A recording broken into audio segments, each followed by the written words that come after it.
Episode की शुरुआत रियो से होती है। रियो ओलिवर के मूव को कॉपी करके बॉल को क्लियर कर देता है, जिससे सीडो गोल नहीं कर पाता। रियो डिफेंस करने के बाद और ज्यादा मोटिवेटेड हो जाता है और सोचता है कि मैं इस गेम को केवल एक डिफेंडर बन के खत्म नहीं होने दे सकता हूँ। मैं भी गोल करके फिर से एक स्ट्राइकर बनूंगा और फिर मैं और नागी साथ में खेल पाएंगे। वहीं दूसरी तरफ इसागी सोचता है योरी की वजह से हमारे अटैक में और ज्यादा वेरिएशन आ गया है। वहीं रियो के डिफेंस की वजह से हम सीडो को रोकने में कामयाब हुए हैं। इसका मतलब जिनपाची की स्ट्रेटजी काम कर रही है। अब बस मेरा गोल करना बचा है। मुझे गोल करने के लिए ओलिवर को हराना ही होगा। मुझे बस मेरे गोल फॉर्मूला के मिसिंग पीस को ढूंढना है। सभी लोग सीडो की तारीफ कर रहे होते हैं। सीडो साई को उसके पास के लिए शुक्रिया कहता है और बोलता है कि फाइनली मुझे बहुत ज्यादा फ्रीडम महसूस हो रही है। ऐसा लग रहा है कि फाइनली किसी ने मुझे अच्छी तरह समझा है। इसके बाद साई सीडो से और गोल करने के लिए कहता है और सीडो भी बहुत ज्यादा एक्साइटेड हो जाता है। अब गेम फिर से शुरू होता है। सीडो सोचता है कि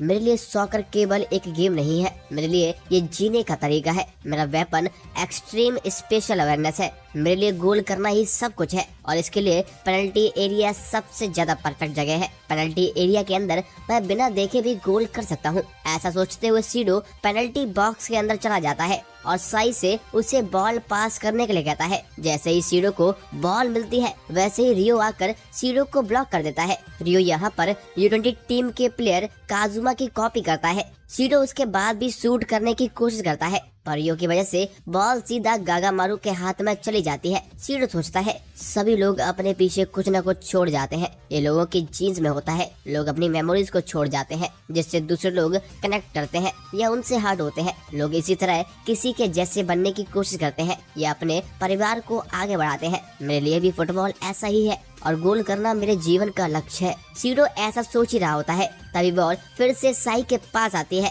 और साई सीडो की तरफ एक लॉन्ग पास देता है। सभी लोग ये देखकर चौंक जाते हैं। रियो भी सीडो से काफी दूर होता है। इसागी सोचता है कि आखिर इस पास को डिफेंड करने के लिए कौन ही इतनी जल्दी रिजेक्ट कर पाएगा, लेकिन हम देखते हैं कि साई के पास को देखकर सीडो अपनी फुल स्पीड से बॉल की तरफ भागता है। सीडो लगता है कि वो बॉल तक पहुंचने ही वाला है तभी गागामारू खुद आकर बॉल को हेडर मारता है जिससे बॉल सीडो से दूर चली जाए। सीडो सोचता है अब मुझे फिर से सेटअप करना पड़ेगा पर उसे एक अजीब सी सेंसेशन फील होती है। उसे लगता है कि बॉल बस उसके पीछे है और वो गोल कर सकता है। सीडो की बॉडी में चेंजेस होने लगते हैं जिसके बाद अचानक से सीडो के पंख निकल आते हैं और वो हवा में उछलकर बॉल को किक करता है। सीडो कहता है जितने भी लोग ये मैच देख रहे हैं उन्हें पता होना चाहिए कि मैं यहाँ पर क्यों आया हूँ और इसी के साथ बॉल सीधा गोल में चली जाती है। सीडो के गोल को देखकर जिनपाची कहता है सीडो ही है जिसने इस मैच में फ्लो स्टेट के अंदर सबसे पहले एंटर किया है।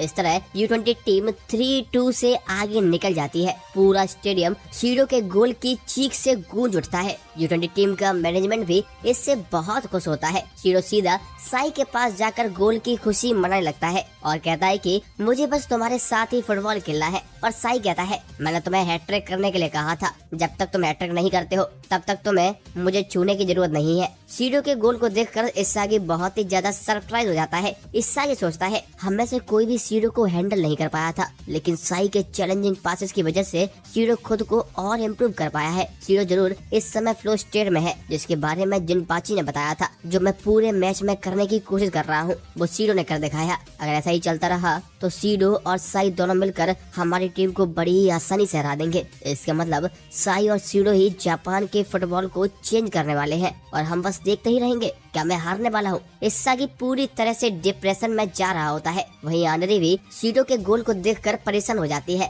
और जिनपाची से कहती है कि जरूर सीडो ने अपनी पावर्स अवे कर ली हैं, तो मैं जल्दी ही कुछ करना होगा वरना हम हार जाएंगे। इस पर जिनपाची कहता है मेरे पास आगे का कोई प्लान नहीं है। ये सुनकर आनरी बहुत ही ज्यादा शॉक हो जाती है। तभी इसागी भी वहाँ आ जाता है और कहता है कि जैसे आपने कहा था हम वैसा ही कर रहे हैं। हमने सब कुछ ट्राई कर लिया है, आपको हमारी हेल्प करनी ही होगी जिससे ब्लू लॉक ये मैच जीत जाए। इस पर जिनपाची कहता है ब्लू लॉक पहले ही मैच जीत चुका है। हमने फर्स्ट हाफ में U20 टीम को डोमिनेट किया था और अब सीडो की वजह से U20 टीम लीड कर रही है। ये सब मेरे प्लान के अकॉर्डिंग ही चल रहा है। अगर आज ब्लू लॉक टीम हार जाती है तो उसके सभी रूल्स और ब्लू लॉक दोनों खत्म हो जाएंगे और मुझे भी भुला दिया जाएगा। लेकिन तुम सभी को अब पूरी दुनिया जानती है साई की वजह से सीडो भी जापानीज सॉकर में बहुत फेमस होगा। साथ ही में इटोशी रिन भी U20 टीम को ज्वाइन करेगा। स्ट्रॉन्ग यूनिवर्सिटीज और क्लब भी तुम सभी को अपनी टीम में ज्वाइन करने के लिए इनवाइट करेंगे। यहाँ से तुम सभी के लिए बहुत सारी अपॉर्चुनिटीज है। तुम सब पहले ही जीत चुके हो। तुम लोगों को आगे जाकर ब्लू लॉक में खेलने का एडवांटेज भी मिलेगा। तुम लोग ही जापान के सॉकर को बदलने वाले हो, इसीलिए तुम लोगों को खुद पर गर्व होना चाहिए। जिनपाची की बात सुनकर इसागी एकदम हैरान रह जाता है। इसागी कहता है, जापान के सॉकर की किसी को भी चिंता नहीं है। आगे क्या होने वाला है उससे किसी को भी फर्क नहीं पड़ता। हमें बस यहाँ पर जीतना है। यहाँ पर हारना मरने जैसा है और हम में से कोई भी मरना नहीं चाहता। इसागी बहुत ही ज्यादा मोटिवेटेड फील कर रहा होता है, जहाँ पर वो हर कीमत पर मैच जीतना चाहता है। मेरी बात सुनो चश्मिश, तुम्हें हमको ये मैच जिताना ही होगा। तुमने ही हमारे अंदर ईगो पैदा किया था। इसागी की बात सुनकर जिनपाची कहता है, ठीक है, मेरे पास एक प्लान है, पर मैं भी नहीं जानता कि इसका आउटकम क्या होने वाला है। ऐसा बोलकर जिनपाची अपने ट्रम्प कार्ड को आगे करता है। ये ट्रम्प कार्ड कोई और नहीं बल्कि अपना बारो होता है। ओटोया की जगह बारो को सब्स्टिट्यूट किया जाता है। बारो गोल करने के लिए बहुत ज्यादा एक्साइटेड होता है। इसागी बारो को स्ट्रेटजी बताता है, पर बारो कहता है कि मैंने तुम्हारा गेम देखा है और मुझे ये बहुत ही बोरिंग लग रहा है। इसागी सोचता है, बारो हमारा तीसरा और आखिरी सब्स्टिट्यूशन है। बारो को फील्ड पर उतारने का मतलब है कि हमें फुल पावर के साथ अटैक करना है। आंड्रे भी जिनपाची से कहती है, हमने बारो के साथ अच्छे से प्रैक्टिस भी नहीं की है, क्या ये प्लान सही में काम करेगा? जिनपाची कहता है कि जैसा मैंने कहा था, ये सब मेरे प्लान के अकॉर्डिंग ही चल रहा है। मेरे पास बारो को फील्ड पर उतारने का प्लान पहले से ही था, पर मैं देखना चाहता था कि सभी लोग गेम जीतने के लिए कितने ज्यादा फ्रस्ट्रेटेड हैं। हाँ, पर मैंने ये उम्मीद नहीं करी थी कि इनके अंदर का ईगो इतना ज्यादा बढ़ जाएगा। इस समय ये लोग पूरे गेम को बदलने का पूरा दम रखते हैं। सभी लोग आपस में थोड़ी चैट करते हैं। फिर उनसे कहता है कि अब बैलेंस रखने की कोई जरूरत नहीं है। जो लोग फील्ड पर सबसे आगे हैं उन्हें बस अटैक करना है और हम ये गेम जरूर जीतेंगे। इसके लिए चाहे हमें मरना ही क्यों न पड़े। सभी लोग रिन की बात से एग्री करते हैं। इसी के साथ गेम फिर से कंटिन्यू होता है। इसागी सोचता है कि बारो का वेपन पावरफुल ड्रिबलिंग है और लॉन्ग रेंज शॉट है।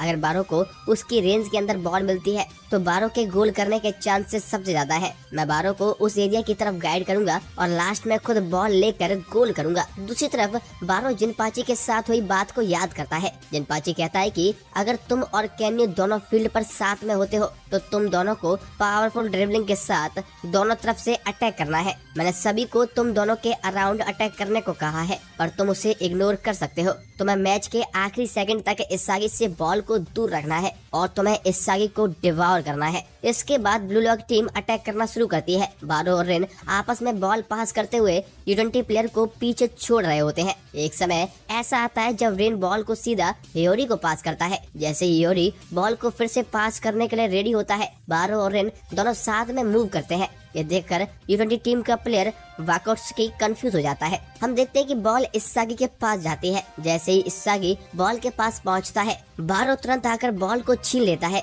ये देखकर इसागी बहुत ज्यादा कंफ्यूज हो जाता है। वहीं U20 टीम का प्लेयर भी हैरान रहता है क्योंकि बारो अपने ही टीम मेंबर से बॉल छीन लेता है। जिनपाची समझाता है कि बारो का गेम प्ले सबसे अलग है। अगर हम फुटबॉल की स्ट्रेटजी और रूल से चलेंगे तो हम इसे कभी भी नहीं समझ सकते हैं, इसीलिए बारो हमारी टीम का जोकर है। बारो के सामने फ्रेंड और एनिमी दोनों सेम है। उसे केवल खुद का पर्सनल गोल दिखाई दे रहा है। बारो जितना फील्ड पर शोर मचाएगा हमारे लिए उतना बेहतर रहेगा। बारो U20 टीम के डिफेंस को तोड़ते हुए पेनल्टी एरिया में घुस जाता है। वहाँ पर U20 टीम का प्लेयर दाराई उसे रोकने के लिए आता है। तभी इसागी भी दूसरी साइड से पेनल्टी एरिया में चला जाता है। दाराई पहले सोचता है कि बारो खुद गोल करने वाला है, पर इसागी को देखकर दाराई सोचता है कि शायद बारो इसागी को बॉल पास करेगा, लेकिन बारो पास करने की जगह आउटसाइड में चला जाता है। दाराई फिर से सोचता है कि अगर इसने इसागी को बॉल पास की तो गोल कंफर्म है, पर बारो दाराई को फिर से चकमा दे देता है और पेनल्टी एरिया के अंदर आकर शूट करता है। बारो कहता है कि इसागी मैं तुम्हें कभी भी बॉल पास नहीं करने वाला हूँ, चाहे दुनिया उल्टी ही क्यों ना हो जाए। हम देखते हैं कि बॉल गोल पोस्ट से टकरा जाती है। ये देखकर U20 टीम थोड़ा चैन की सांस लेती है, लेकिन फील्ड पर बहुत ज्यादा शोर मच चुका होता है। बॉल सीधा कैन्यू के पास चली जाती है। कैन्यू बारो की वजह से हुए कंफ्यूजन का फायदा उठाता है। वो बॉल को लोगों की भीड़ में से ड्रिबल करते हुए आगे चला जाता है। U20 टीम का प्लेयर टेपे केन्यू को रोकने की कोशिश करता है, पर केन्यू की स्ट्रीट स्टाइल ड्रिबलिंग की वजह से उसे रोकने में कामयाब नहीं हो पाता है। आखिरी समय में केन्यू फ्लो स्टेट में पहुंच जाता है और गोल को एम करता है, लेकिन U20 टीम का प्लेयर काजुमा बीच में आ जाता है। इस वजह से केन्यू अपने शॉट को एडजस्ट करके शूट करता है। सभी को लगता है कि गोल होने ही वाला है और सही समय पर ओलिवर आकर बॉल को क्लियर कर देता है। ओलिवर को देखकर इसागी एकदम चौंक जाता है। इसागी सोचता है, सही में ओलिवर ने ये सब कैलकुलेट कर लिया था?